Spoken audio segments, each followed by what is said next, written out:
Senclic yéen ñi abonné gul abonné leen gaaw activé cloche notification bi ngir ngeen di am lépp lu fi bàyyi ko jàngin jëf. Action. Assalamu alaikum amis internautes, bonsoir et bienvenue. Nous sommes en direct sur Senclic TV, en différé sur www.senclic.com, le meilleur portail d'information en temps réel, où que vous soyez au Sénégal et en Afrique francophone. Mbokk xaritu internet yi yéen ñu ñuy seetaan ñu ngi am mbégte kontaan tey ñu ngi fii Grand Théâtre ñu ngi fii Grand Dakar tey Big Town fekk si benn hip-hopeur bi nga xam ne kenn dootu ko présenté ci milieu hip-hop galsen muy Prophète. Dañ leen di proposer benn vidéo bi nga xamante ne defoon na ko muy téléphone ba joxe numéro téléphone ngeen seetaan ko après ñu ñëwaat gis ngeen décor bi Prophète ngeen ni xam naa gëj ngeen ko gis ça fait 3 ans donc mu nekk ci kawam di laqatu mais tey dinañ xam lan moo waral 3 ans yi fan la Prophète nekkoon ak lan moo doon stand by bi donc mu ngi ñëw nag indaale ak affaire yu bees yu extraordinaire yi nga xamante ne ni tey milieu hip hop galsen dañ koy soxla mu ngi am ay surprise yu bëri yi nga xam ne mu ngi koy préparé tey Prophète dinañ fi toog waxtaan ak moom waxtaan ci staff bi ci entertainment bi ci projet yi nga xam ne mu ngi koy waajal seetaan leen vidéo bi ñu ñëwaat c'est maintenant Rési.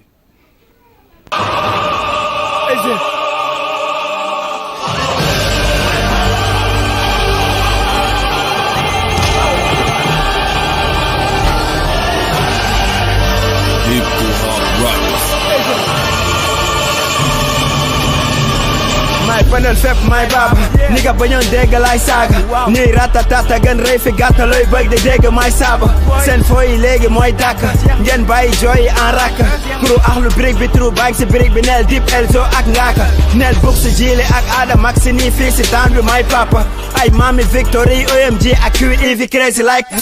ay góor jigéen taaja bon rek ñoo fi ne faya bon easy for life kon foog sa saay fa man Jay-Z sax maa ko mën soose bi tey de moo samp du deñ fokk sa ngem bi ne rabu pole na ñu wax ko nga tëdd ba jaxanti bañ ana ñu ko fi takkal ay garaadu kolona wàññi wax bi tey jëf yokku job bi as lëf bril ngam mi rëy na booy wax ji doy na booy war bi laaj na as jëf my pro no boy teddi lu cooli bëri my boss pënal gem bi teg jëngal seen bi ñooy yëngal brand yi by force bro ba tey di teg rajo bi seen los pël sami seen bi 371 65 4 bi rek mos no boy teddi lu cooli bëri my boss pënal gem bi teg jëngal seen bi ñooy yëngal brand yi by force bro ba tey di teg rajo bi seen los pël sami seen bi 371 65 4 bi rek mos yaakaaroon ni dee naa si gem bi man nikku mooma ngeen baat li ngeen tegoon lépp li ngeen defoon lépp te ngeen yaakaaroon ni day naat ay ngaaka blende bu ñuy xëy di tuur di yóbbu sama tuur may jeew el phénomène lu fi sabay am ba nga wan ñu wan yaa réew di teg rek di duur rek boy soo añee doo reer di mic rek toog day rek seen chaise bi xanaa du fees toog lettu leen fi dekkil yar karaw mel ni akil 371 154 4 nga woote gis fi Hercule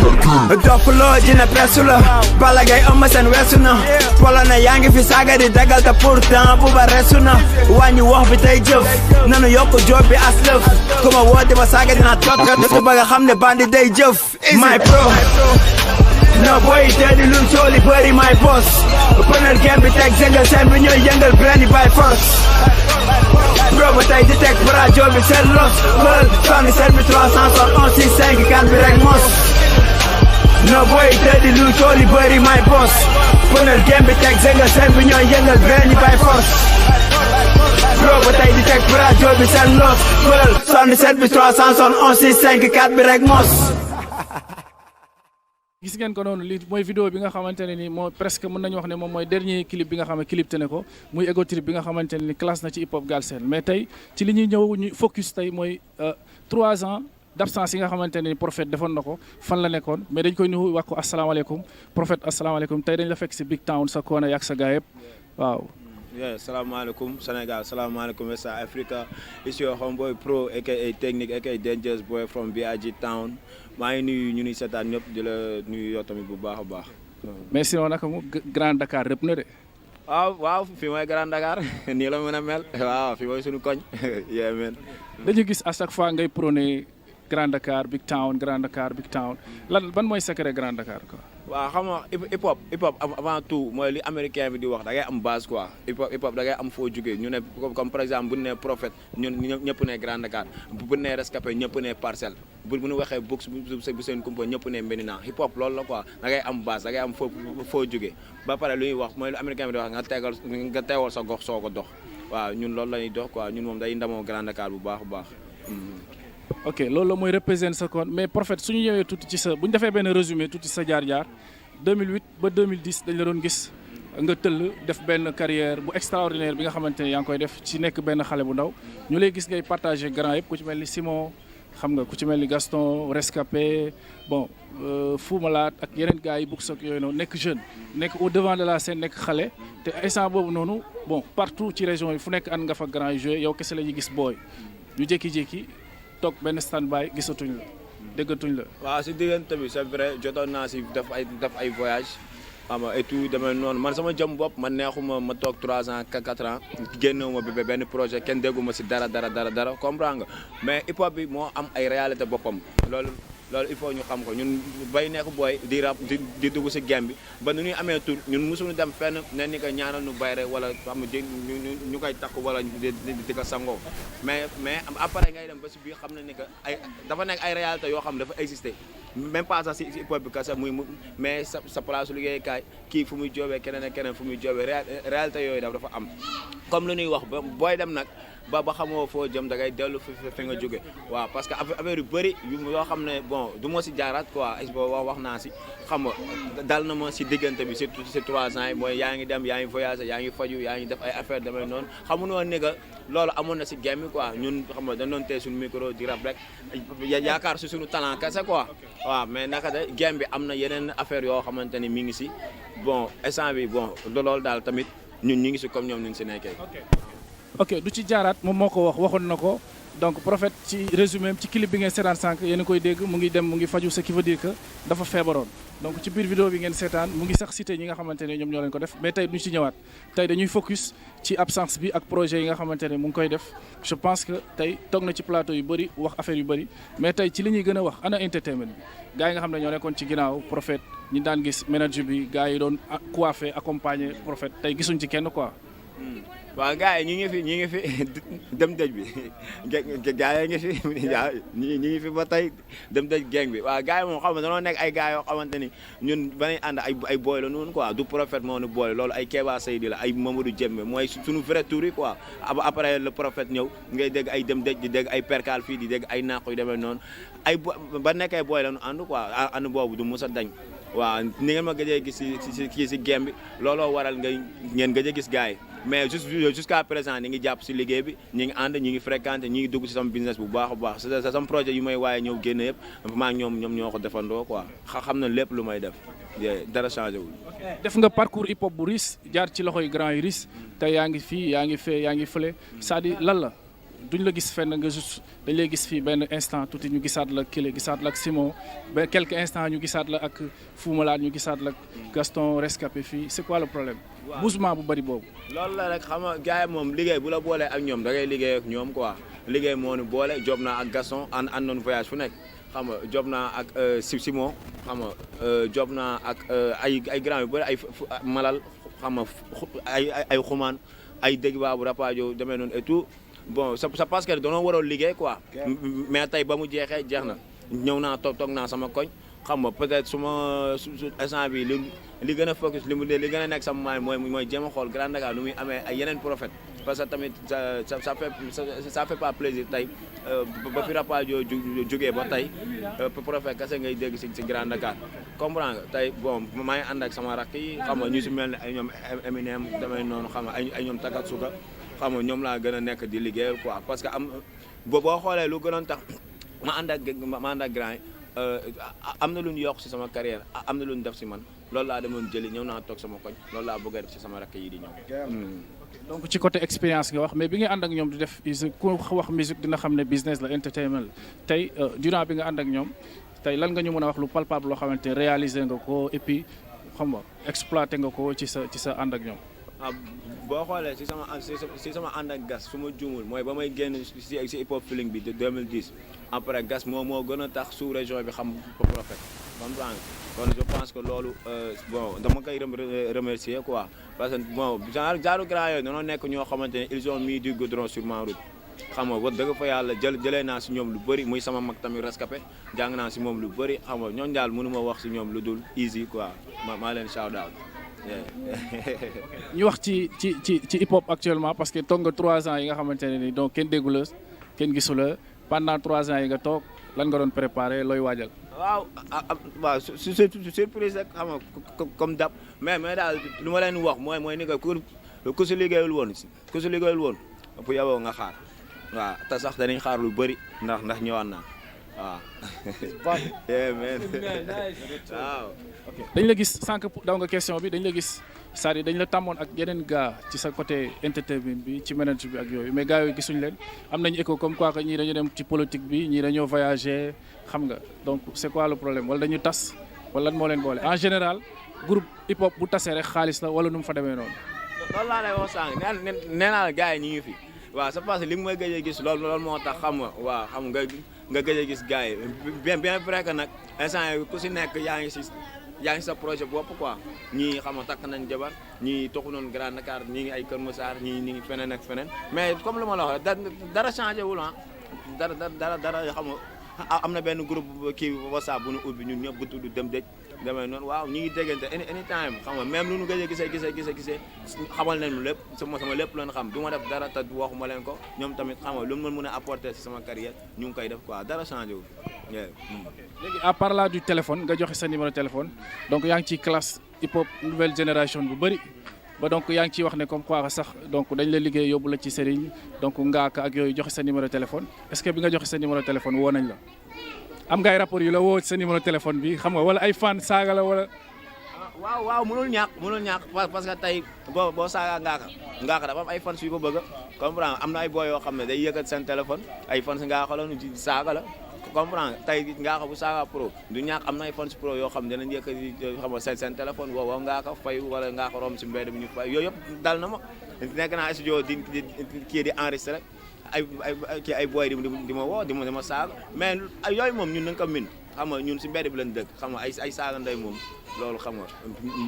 mis nañ ko quoi xam nga bon par rapport ak son boobu du question ni que fit moo tax ma jël vidéo bi tuddee ko sama numéro téléphone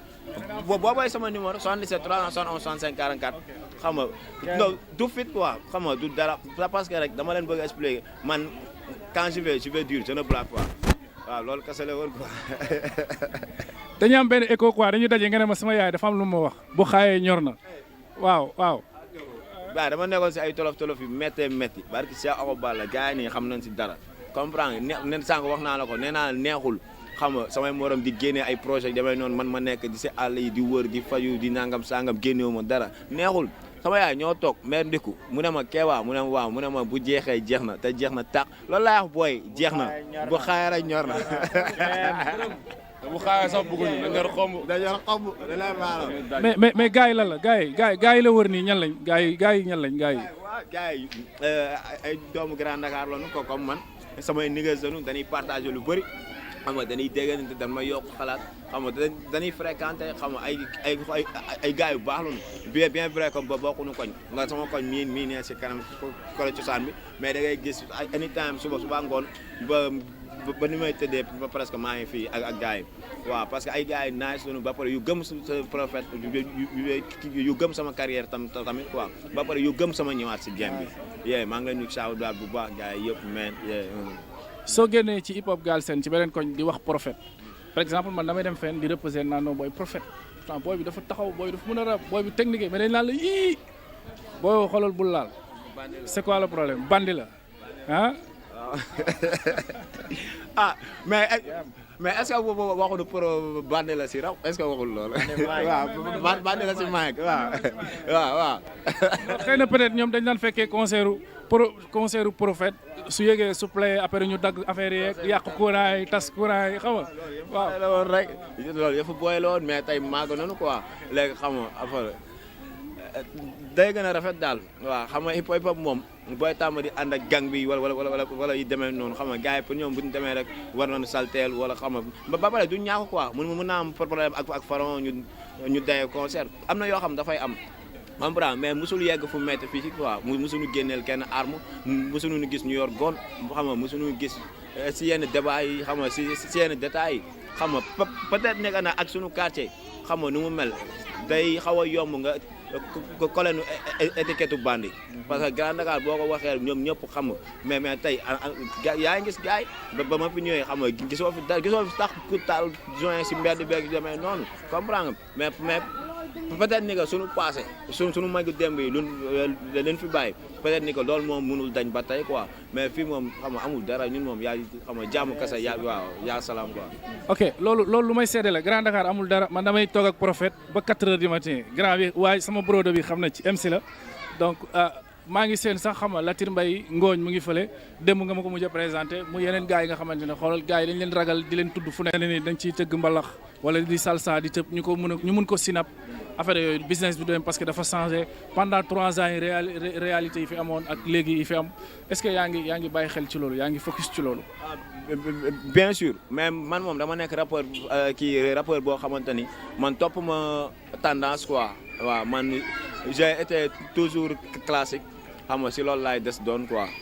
man yi booy di def nii peut-être nag dama siy déglu benn booy bu am talent la muy Samba Peuzzi moom respect quoi. waaw moom nice. Dip Doundou Guiss. Dip ndaanaan la Dip rappeur la bànn la waaw sama waay la. Ngaaka Blindé. waaw mënu ma wax si moom dara waaw dina xaar lu bëri. kooku après lay comprendre. waaw dina comprendre léegi. hip hop affaire de clan la wax nga ko léegi affaire de koñ la donc nii nga waxee nii man dama gis ni menace la est-ce que du doon affaire Big Town affaire de Guédiawaye. waaw man du may am ak moom si menace kese booy moom moomu ñëkk a déclenché guerre ko comprendre te man damay guerre ak moom waaw man sama kamba bi Ngaaka da see lu bëri sama 3 ans yi ma toog Ngaaka dafa ma amel dafa tee loo xamante ni man dama ko moom man loolu laay nangu si moom te Ngaaka moom xam na comprendre mi jéem a dem seeti ay ñoom baxaw nag ñoom baxaw di ma woo ay booy mi bu la wooyee di na nga ko jël ñoom ñëpp nañ si génn respect laa lañ jox sama baxaw sama mag la ñoom si boobu ñoom ñëpp ku si ne yaa ngi si jéem a dox mais nañ si génn quoi waaw. Ngaaka li mu bëgg mooy relation bi naaj sa diggante ak moom. mënatu rafet parce que tey man du ma la nëbb gaañ koy yóbbu police. wala mënoo ko defaraat jën mu nëbb mu gaañ mënoo ko defaraat tey ku la yóbbu police da nga àndat ak moom ku la yóbbu sëriñ di nga àndat ak moom waaw mi ngi noonu nag. maaraay dañu garaaw de maaraay dañuy garaaw léeg-léeg nga dem ñu ne la diw la liggéey fekkee diw liggéeyu la. man li ma lay wax man dama si am preuve bu leer maa ngaa déggante nañ téléphone si loolu baxaw moo toog woo ma téléphone nee ma ngir yàlla bu la bu booy jël ko mu woo ma ñu expliqué benn numéro am dama ko këwru booy sama doom la 363 44 27 loolooy numéro Ngaaka mu woo ma si numéro boobu ñu expliqué si ma ne ko booy li la moo la ko jaral nangam Ngaaka di ma expliqué ay yoo xamante ni jaay man mënatuma laaj booy bi te booy bi tey Sénégal bu nga xamee man maa tax comprendre en retour am na yu bëri yoo xamante ni non mënoon na si boole ba bañ a boole pro game bi dafa ndaw ñun ñëpp a xamante barki yaa fu nit dof di dem fu garçon di dem fi Canabasse di dem dugg loolu danoo xamante quoi xamante nanu men xam nga boobu daal gaañ na nekk si jàmm rek. donc album bi sa comeback bi yaa ngi waajal ay affaire est-ce que mën nañu am ay date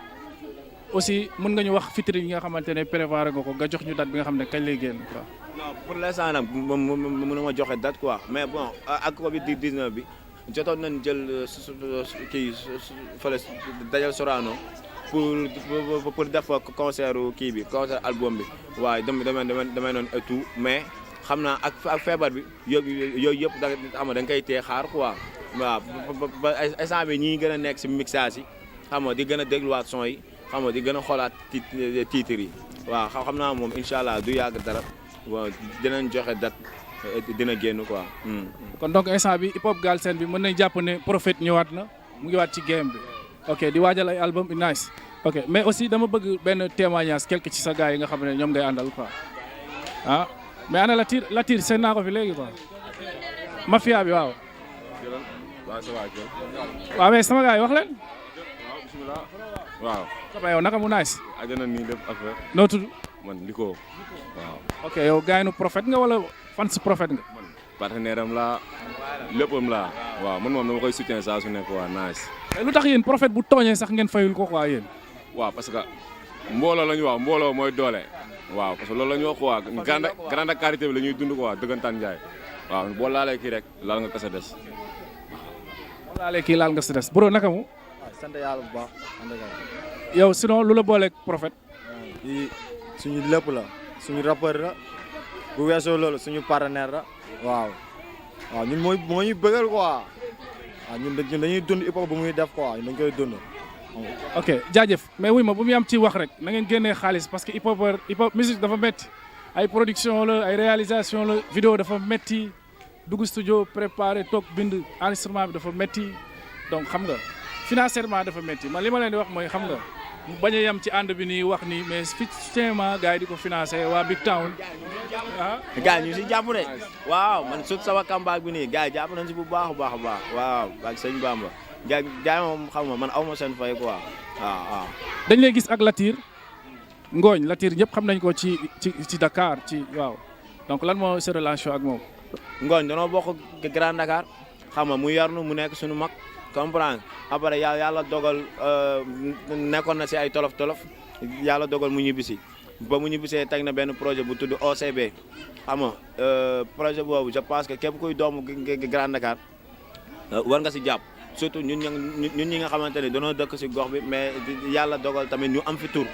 ko comprendre kon donc lépp loo xamante ne day doxal Grand Dakar xam nga ñun duñu xool kan moo koy def mais dañuy xool yow lii ngay def comprendre mu nekk ba benn projet bu nice képp koy doomu Grand Dakar muy mag muy xale xam nga war nga si dugal sa loxo comprendre loolu moo nu boole xam nga ñu siy liggéey nank di teg ay jéego jubale pass ñi ngi dem si jumaay Grand Dakar bi Almansour bi raxas ko bale ko xam nga yóbbu leen ay masque vendredi bii passé ñi ngi woon jumaay mbaykan bi xam nga à chaque fois ñu ngi koy xam nga di dem si école yi demee noonu je pense que loolu daal lu rafet la quoi di woo bépp autorité bu dëkk Grand Dakar tamit boo ko mënee jàppale si projet bi te yàlla tax te bañ si xool benn retour xam nga jàpp si te yàlla tax quoi. mais yéen fii nu ngeen dundee fii ak autorités yi quoi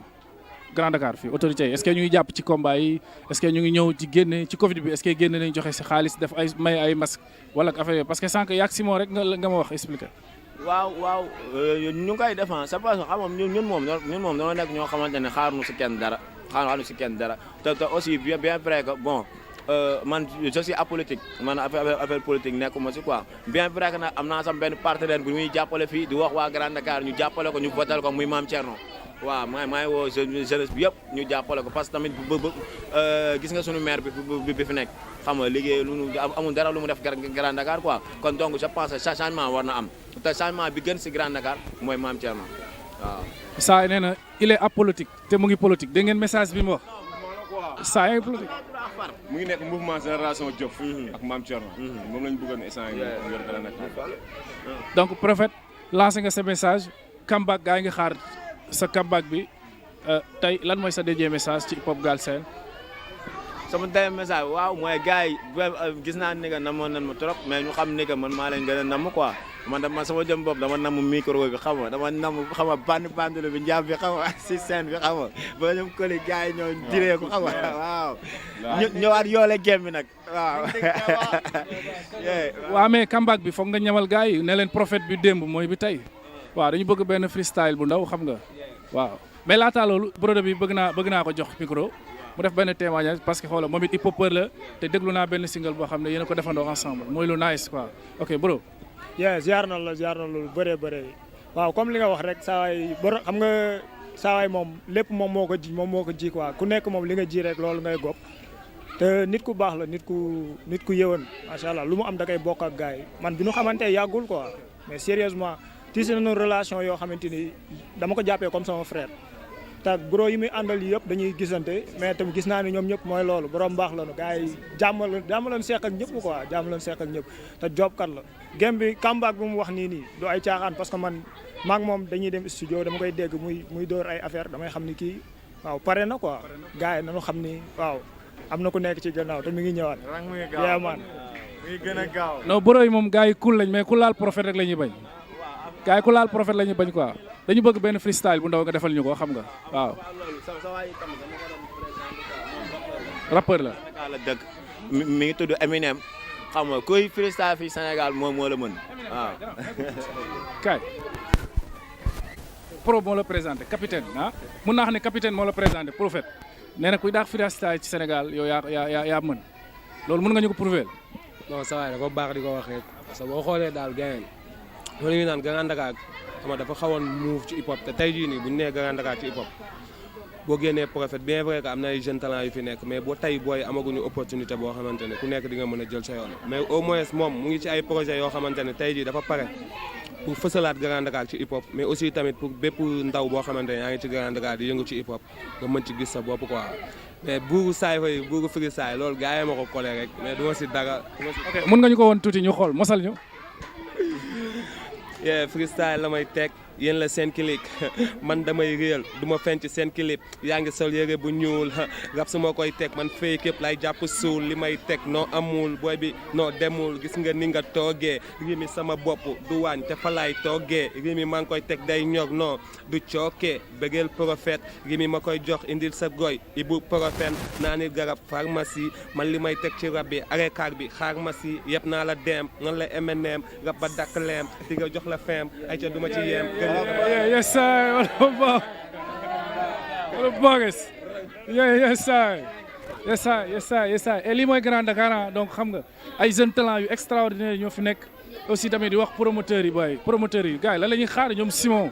xam nga ñoom Malal Taal yeneen gars yi nañ dugg produire gars yi. gars yi dara mais moom man li may wax rek booy moom xam nga ñoom xaaruñu kenn si xam nga si lenn peut-être ni nga nag bu leen liggéey bu boole ak kenn garaaw loolu day am quoi. mais yow yaa gën a xam bu dee producteur rek fii nii si hip hop amul